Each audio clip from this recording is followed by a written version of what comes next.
আসসালামু আলাইকুম। তো হোয়াটসঅ্যাপে আমাদের বন্ধু-বান্ধবের সাথে কথাবার্তা থাকে, বিজনেস রিলেটেড কথাবার্তা থাকে, খুব দরকারি কথাবার্তা, অফিসিয়াল কথাবার্তা যে কোনো কিছু থাকতে পারে। তো ইন কেস যদি ডিলিট হয়ে যায় অথবা অনেকেই মেসেজ ডিসঅ্যাপিয়ারিং সিস্টেম অন করে রাখে, যেমন 1 ঘন্টা পরে মেসেজ অটোমেটিক ডিলিট হয়ে যাবে, এরকমভাবে মেসেজ সেন্ড করে। তো ডিলিট হওয়া মেসেজ আপনি কীভাবে হোয়াটসঅ্যাপে ফিরে আনবেন, কীভাবে সেটা দেখতে পারেন। তো সেটার জন্য আপনাকে যেটা করতে হবে, আপনার হোয়াটসঅ্যাপ আপনি খুলবেন। হোয়াটসঅ্যাপ খোলার পরে 3 ডটের মধ্যে ক্লিক করবেন। 3 ডটের মধ্যে ক্লিক করার পরে আপনি কী করবেন, সেটিংসের মধ্যে ক্লিক করবেন। সেটিংসের মধ্যে ক্লিক করার পরে এইখানে আপনি চ্যাট নামে একটা অপশন দেখতে পাবেন, চ্যাটস। তো চ্যাটসের মধ্যে ক্লিক করবেন। চ্যাটসের মধ্যে ক্লিক করার পরে এখানে ব্যাকআপ নামে একটা অপশন দেখতে পারবেন।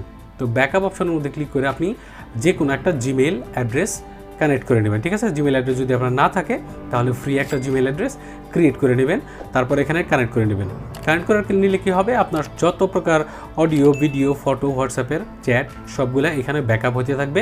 আপনার ফোন যদি হারায় যায়, আপনার যদি মেসেজ ডিলিট হয়ে যায়, তারপরেও আপনি এখান থেকে ব্যাকআপ নিতে পারবেন। নতুন যদি ফোন কিনেন তারপরেও এই অ্যাকাউন্টের মাধ্যমে বা এই জিমেইলের মাধ্যমে লগ ইন করে কিন্তু আপনি ব্যাকআপ ফিরে আনতে পারবেন। পুরনো সকল চ্যাট, ভিডিও, ফটো সব কিছু আর ডিলিট হবে না।